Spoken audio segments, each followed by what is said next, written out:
Before we jump into this video, I need to tell you why it is that I created it. Originally, this was not meant to become a video essay. This video, or the one that was meant to come out, would have been another gameplay video like the ones you can see on my channel, with no direction or purpose. The initial idea would have been how two players duo queued to the top of ranked in Valorant, or something along those lines, which I assumed, correctly so, that would be a long and arduous recording process. Yet, the longer I played, the less and less likely that idea became. Now, don't get me wrong, I have well under 100 hours on Valorant, and while sure, I may be new to Valorant itself, I'm no stranger to hero shooters amassing hundreds of hours on games like Overwatch, CSGO, and TF2. So, I think I started off with more overlapping skills than most new players. It all started one fateful afternoon. My duo Ryan and I were casually playing Overwatch 2, and Ryan, being the smart friend he is, suggested, hey, if you can play this, why can you not play Valorant? So I did what anyone getting slammed on Overwatch would do, and I installed Valorant. We naively went through the learning phase, ingraining the mechanics, the abilities, the callouts, the defaults, the smokes, the positions, the lineups, and you know what? For the most part, it was fun. So after leveling up, unlocking characters, and finally making it to level 20, we started playing some comp. And everything was fun for a while. And this is where the community started to leave me perplexed. Competitive matches as a new player sucked wholeheartedly. It's so bad it's not even funny. I mean, don't get me wrong, there's a lot that Valorant does on its end to provide a great game. Boosting server refresh rates if players lag, a plethora of ways to report players, and the kernels where, frankly, I haven't encountered a single hacker to this day. Some things that is not a commodity in esports or multiplayer games as a whole.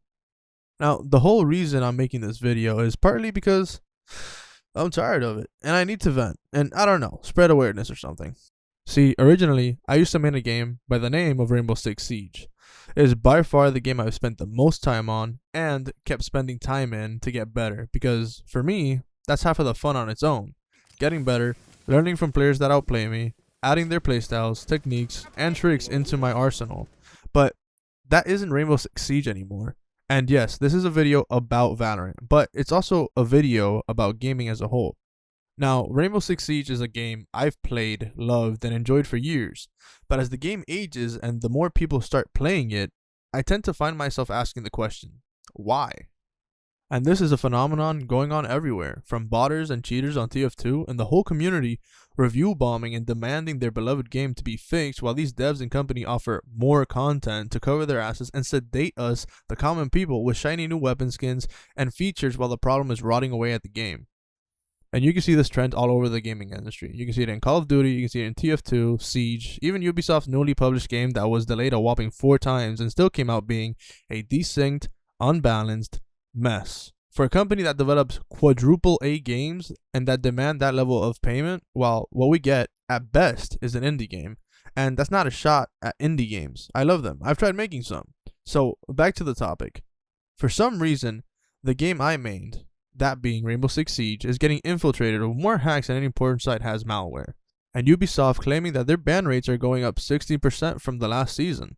Well, Ubisoft, why do I see more hackers? I have stopped playing a game that on paper sounds amazing and have spent so many hours and years of my life to just get into a Emerald lobby, one game off of Diamond every single season because it's riddled with hackers. With that aside, back to Valorant. While playing unrated, TDM, and Swift Play, we haven't run into any issues. It was only until we got into the rank scene that we saw the community's true colors. And for however bad Siege's gameplay is, this community does things that I would have never imagined. I have never seen inconsistencies like this in any other ranked game, period. From the games that go great, maybe too great to be true, where we win 13-0 because, well, we just got lucky and everybody played their part, to the more common matches where players will go AFK to derank on purpose, and it doesn't happen every 10 or 12 games. I only have a few matches played this season and have half a team go AFK and defend their spawn on attack. People boosting their friends. To people throwing flashes to each other and teammates not wanting to help. To people that duo queue and take turns going AFK while their non-AFK buddy cancels match remakes.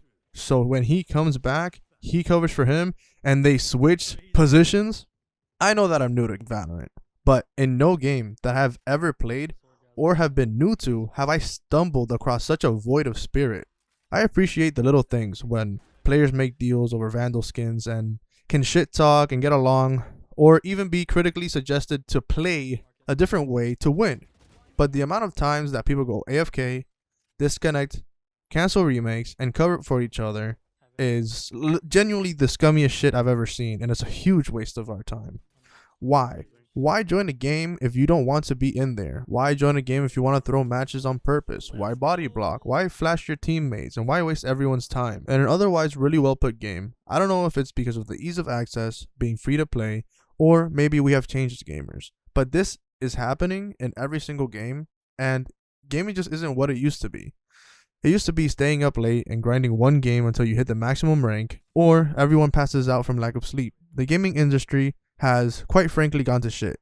In recent years, with everybody wanting to make a quick buck instead of good games, there are fewer publishers that allow their devs that freedom, where your worth isn't defined by how many skins you sold on a battle pass or on an item shop, but rather how many awards you were nominated for, or how much a fan base loves your games and simply want to play them. With that being said, I hope you guys have a great day. I generally don't have a solution for this problem. I'm not someone with a huge platform. I'm not a billionaire who could become a publisher, but I am someone who has a deep attachment to games because I genuinely believe games were meant to be enjoyed. See you guys later. Peace.